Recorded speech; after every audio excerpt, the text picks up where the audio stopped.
Well, it's so hard to believe that I actually thought it can't be true. And we look through the numbers, like, okay, there's no way that this is the deal.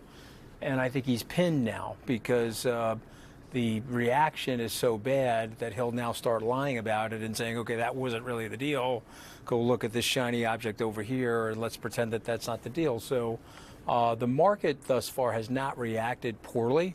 But I expect it to as this unfolds. He also seems to be now kind of pointing the finger at J.D. Vance a little bit, kind of almost kind of setting him up as the fall guy. Yeah, I think in the beginning of the war, you'll probably remember, it seemed like he was setting up Pete Hegseth, right? Remember, he pointed at Pete in a meeting and he was like, this was Pete's idea. Seems like he's shifted to J.D. Vance now owns, I guess, the conclusion of this war, where Pete maybe owns the beginning. But listen, for a lot of Republicans, myself a former Republican included, we have a long memory of the JCPOA, and I remember the condemnation of that for good reason. It wasn't a great deal. Next to that deal, this looks like the Magna Carta of deals. Like, this looks like a treaty. I mean, or that looked like the Magna Carta of deals next to Trump's. It's just so bad. It doesn't leave us with much of anything we didn't have before. In fact, our economy is weaker. Our allies and our enemies don't trust our might anymore. We've watched Trump capitulate on a bunch of things.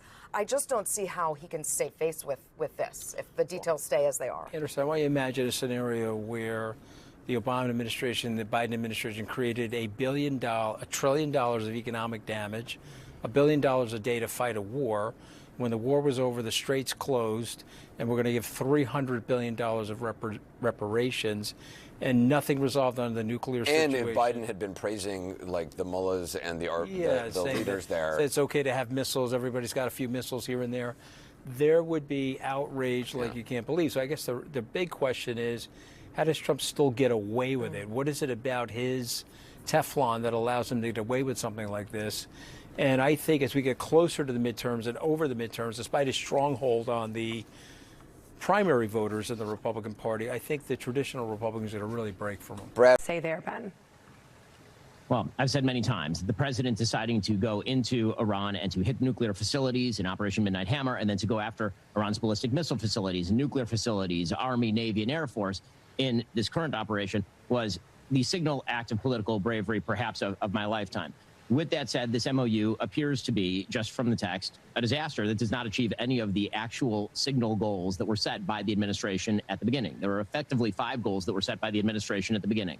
One was ending the nuclear program, not just nuclear weapons, no nuclear enrichment, zero enrichment. That is not in the deal. Ballistic missiles ended. That is not in the deal. And the president today suggested that ballistic missiles should actually continue to be held by the Iranians because the Saudis, our allies, also hold ballistic missiles. Then you have the support of terrorism. That is not part of the deal. Anything that looks like an attempt to end terrorism. A permanent opening of the Strait of Hormuz toll-free. Not only is that not in the deal appears to have a provision allowing Iran and Oman to attempt to toll the Strait after 60 days. And then finally, the idea that Iran would receive some sort of sanctions relief after all of those things happen. We are already seeing from day one relief in their ability to ship oil out of Iran. In my opinion, the Vice President of the United States, the chief negotiator on this particular project, has not well served the president. So just to clarify, calling me Tehran Tarlov for talking about what was in this MOU that actually is exactly what was in this MOU. Ben Shapiro on with Martha a little while ago. This MOU appears to be a disaster that does not achieve any of the signal goals that were set by the administration. In my opinion, the VP, the chief negotiator, has not well served the president. Bill Cassidy, the worst foreign policy blunder in decades. You say Trump joking, I'm going to blame this on JD. I think it's a loaded joke, right? Like that he's going to end up the fall guy. And I hope that he heard you yesterday when you said, don't take that picture standing next to a terrorist. Because I don't think they are taking my advice. Well, you would be well served to take Dana's advice. Trump today, watching his press conference at the G7 and just a number of comments that he's made over the last several days, honestly feels quite over this, that he wants to move on. I don't know if it's about Cuba or where he wants to go next, but he's like, this didn't really work out the way that I wanted. the MOU looks like, all carrots, no sticks there. Like you said, sell oil, sanctions relief, $300 billion investment fund, the ballistic missile program left alone, the proxies left alone. Thank God that we're going to respect their territorial sovereignty. So it feels like Iran is probably thinking we just won like the geopolitical Powerball of the century. I'm glad you like that. I thought of you when I was coming up with it. What? It's great. You win a lot of money. The country got destroyed. They didn't, obviously, though, Greg. I mean, if you engage with, I know you don't like the details, but if you engage with the MOU and you listen to people who supported Trump wholeheartedly in this, who thought that this was great, that this is exactly what we needed because they had. I don't listen to them. But why not? Why is it embarrassing to listen to people who are experts? I'll let you finish and then I'll destroy you later. Whatever, man. Why don't you go? No, because she wasn't done. Oh, do you want to say anything more? Oh, this is new, too. Is there a poll? Yeah. Yeah, no one likes it. Okay. And for this president to have torn it up and now coming back with even what the Republicans said is a failure. It's a failure if we're giving $300 billion to reconstruction, to lift the sanctions on their sale of oil, to so many things that, again, unfreezing money in banks that they have wanted to have unfrozen. Just a ridiculous giveaway and not addressing the one complaint that people had about the Obama nuclear agreement with Iran was that it didn't address the ballistic missiles, and neither does this. So we tore up a good agreement. We went to war. We lost American lives, sadly.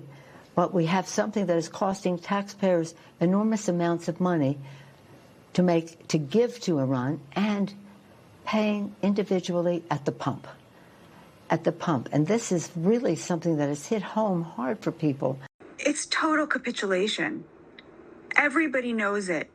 Every Republican defending this knows that if a Democrat had signed a document like this, they would be out there blasting them to kingdom come.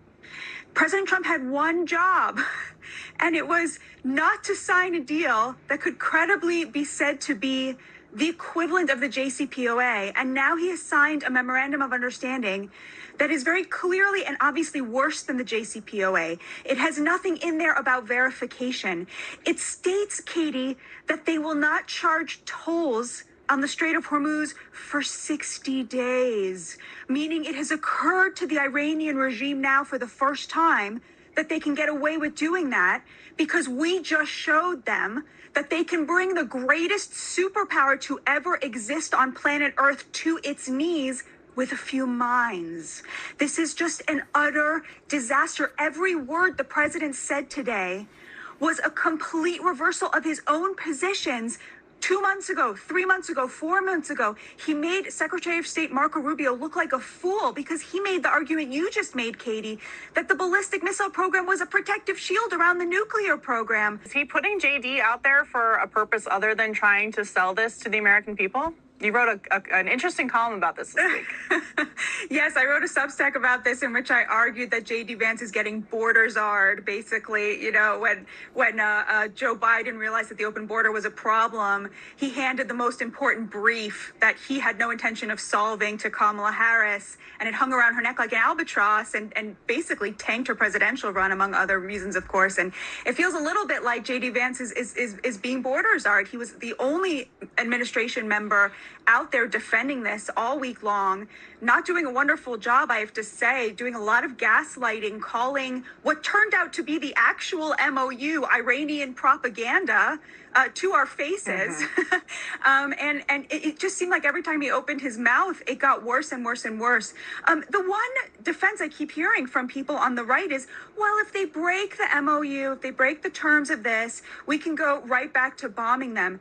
They are not going to break these terms. This is their wish list. They made out like bandits, and they know it. They are never going to break these terms because they have no need to.